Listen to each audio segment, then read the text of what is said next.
जय गुरुदेवाय नमः। जय राधे श्याम की। आज हम आपको सुख सागर से चौथे स्कंद का 9वां अध्याय सुनाएंगे। बालक ध्रुव को भगवान का दर्शन और राज्य प्राप्ति। मैत्रेय जी कहते हैं, विष्णु से आश्वासित देवता अपने स्थान को लौट गए। विष्णु जी गरुड़ पर सवार हो बालक ध्रुव को दर्शन देने के लिए मधुवन को चले। वहां पहुंचकर उन्होंने देखा कि कठिन तप के कारण बालक ध्रुव की बुद्धि योग से परिपक्व हो गई है। विष्णु जी के पहुंचते ही ध्रुव के हृदय में एक अद्भुत प्रकाश हुआ। उन्होंने नेत्र खोलकर देवताओं देखा तो सामने लोकों के नाथ अपनी माधुरी मूर्ति से खड़े हैं। ध्रुव उनके चरणों में लौट पड़े।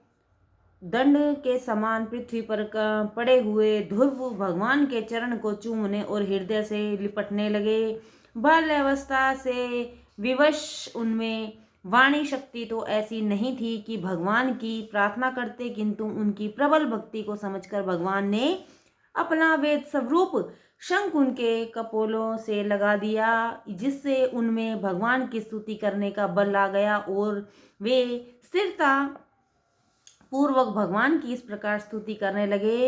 हे भगवान, आप एक होते हुए भी अनेक होकर कण कण में स्फूर्ति और चेतना का संचार करते हैं।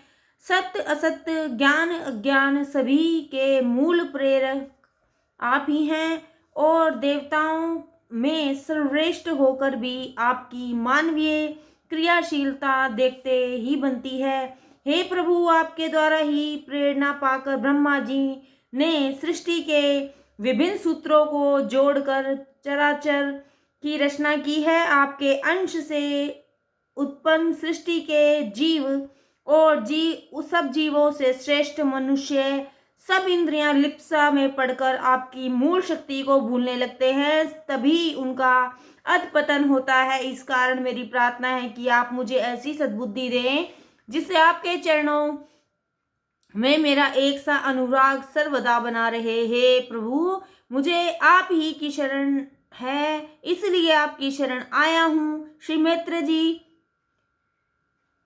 कहते हैं, इस प्रकार बालक ध्रुव ने अपनी संसक्त पवित्र भावनाएं शुद्ध मन से उन करुणाकंद मुकुंद माधव के चरणों में अर्पित कर दी तो उन श्री हरि के प्रसाद से उनको ध्रुव को रोमांच हो आया और श्री विष्णु जी भी आनंदित होकर ध्रुव से बोले, हे राजपुत्र, मैं तेरी भक्ति से प्रसन्न हूँ और जिस पद के लिए योगी जन जन्मांतर तप करते हैं वह पद मैं तुझे प्रदान करता हूँ।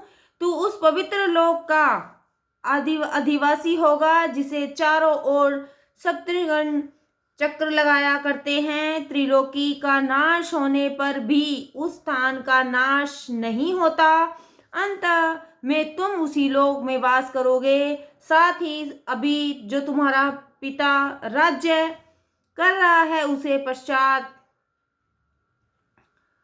वर्ष तक तुम इसी प्रकार इंद्रजित होकर पृथ्वी की रक्षा करोगे। तुम्हारा भाई उत्तम आखेट में मारा जाएगा और उसके शोक से तुमको कटु वचन कहने वाली तुम्हारी माता अपने प्राण विसर्जन करेगी और तुम ही उस राज्य के अधिकारी होगे। फिर तो तुम अनेकों सुख भोगते हुए दक्षिणा युक्त अनेकों यज्ञों से पूजित होकर अंत में मेरा स्मरण करोगे।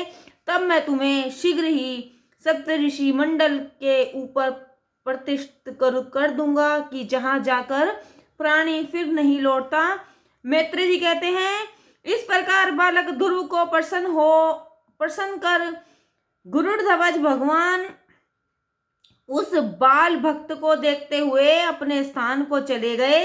ध्रुव जी परम प्रसन्नता को प्राप्त हो अपने नगर को लौट आए। घर आकर उन्हें इस बात की बड़ी चिंता हुई कि हाँ, मैंने विष्णु जी को पाकर भी मुक्ति क्यों नहीं मांगी। मैं कितना मूर्ख हूं कि नारद जी के समझाए जाने पर भी मैं श्री हरि को से आत्म कल्याण की याचना न कर पा सका और राज्याधिक नश्वर वस्तुओं को ही पाकर प्रसन्न हो गया। निश्चय ही कि देवताओं ने मेरी तपस्या से ईर्ष्या की और मेरी बुद्धि को दूषित कर दिया। मुझे आश्चर्य है कि मैंने वास्तविक आत्म कल्याण को क्यों नहीं मांगा। सत्य है, दरिद्र मनुष्य चक्रवर्ती सम्राट को भी पाकर भूसा ही मांगता है। मैत्र जी कहते हैं, इधर जब ध्रुव जी से के इस प्रकार से कृतार्थ हो लौटने का समाचार उनके पिता राज्य उत्तानपाद को मिला तो पहले तो उन्हें विश्वास ही न हुआ, जैसे कोई मर कर लौटने वाले का विश्वास नहीं करता। किंतु उसी क्षण नारद जी का वचन उन्हें स्मरण हो आया जो वे पहले राजा से आकर कह गए थे। अंततः उन्होंने पूरे राजकीय व्यवस्थानुसार बड़ी धूमधाम से स्वागत किया। रानी सुनीति और सुरुचि भी एक पालकी में बैठ पुत्र उत्तम को गोद में बैठा नगर के बाहर आई। राजा उत्तानपाद पुत्र ध्रुव को हृदय से लगाकर दीर्घ निश्वास लेने लगे, बार बार उनका मस्तक सूंघने लगे।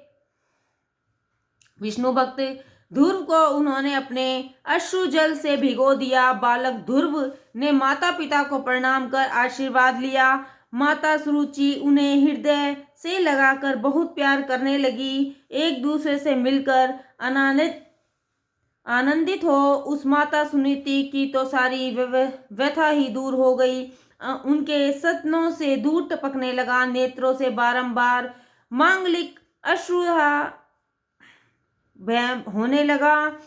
लोग रानी सुनीति की जय जयकार करने लगे। लोग कहने लगे, रानी तेरा बेटा बड़ा भाग्य है, तेरा पुत्र दुख दूर करने वाला है, इस इष्ट के समान है, तभी तो यह बहुत दिनों के बाद आज पुनः प्राप्त हुआ है। यह पृथ्वी मंडल की रक्षा करेगा। आपने भक्तों के दुख दूर करने वाले भगवान का निश्चय ही पूजन किया है। जिनका पूजन करने वाले धीर वीर पुरुष दृढ़ मृत्यु को भी जीत लेते हैं। इस प्रकार वहां भी उपस्थित जनता द्वारा ललायित हो रहे ध्रुव को राजा ने उत्तम के साथ प्रसन्न होकर हथनी पर बैठाया और आनंदित होकर नगर में प्रवेश किया। पुर के प्रत्येक द्वार मकरा के तोरणों से सज्जित थे। फल और मिश्रित केला तथा सुपारी के वृक्षों से शोभित थे। आम के पत्ते, वस्त्रमाला और मोतियों की मालाओं से अलंकृत दीपकों के साथ जल से भरे हुए घट रखे गए थे, जो विमानों के शिखरों सहित कुंती युक्त स्वर्णमय परिछिंदों वालों परकोटों द्वारों और महलों से चतुर्विध पूर्णतः अलंकृत था। उसके आंगन, राजमार्ग और इस प्रकार सभी मार्ग झाड़कर चंदन के जल से सींचे गए थे तथा जो लावा, अक्षत, पुष्प, फल, तांडुल और बालियों से युक्त थे। मार्ग में जाते हुए ध्रुव को देख नगर की सती स्त्रियां वात्सल्यवत आशीर्वाद देती हुई उन पर श्वेत यव, दही, जल, दूब, पुष्प तथा फल बरसाने लगी। ध्रुव उनके मनोहर गीतों को सुनते हुए पिता के उस भवन में प्रविष्ट हुए जहाँ निर्मल शैया बिछी हुई थी। हाथी दांत के पलंग, स्वर्ण के बहुमूल्य आसन पर इस प्रकार सभी वस्तुएं जहाँ स्वर्ण की ही थी, स्फटिक और मरकत मणि के दीवारें थी तथा जिस भवन में मणियों के दीपक थे और जो स्त्री रत्नों से शोभित था, जिसमें नाना प्रकार के देव वृक्षों का सुंदर उद्यान था और जिनमें पक्षियों के जोड़े तथा मतवाले भोरे गुंजार कर रहे थे। सुंदर वापियों में वेदमणियों के सोपान बने थे और जो दो उत्पलों तथा कुमुदों से युक्त थी, जिनमें हंस, कर्णव, चक्रवाक तथा सारस विद्यमान थे। ध्रुव ने राजा उत्तानपाद को आश्चर्यचकित कर दिया। ध्रुव के अद्भुत प्रभाव को सुन राजा उत्तानपाद के आश्चर्य का अंत न रहा। विष्णु जी की छाया से बालक ध्रुव का प्रजा में उत्तरोत्तर प्रभाव बढ़ता गया। प्रजा उन्हें प्राण से भी प्रिय समझने लगी। फिर तो उनकी युवावस्था आते आते राजा ने प्रजा की सम्मति से ध्रुव को ही पृथ्वी का स्वामी बनाया और स्वयं वृद्ध होते होते वन को चले गए। जय गुरुदेवाय नमः। जय राधे श्याम की।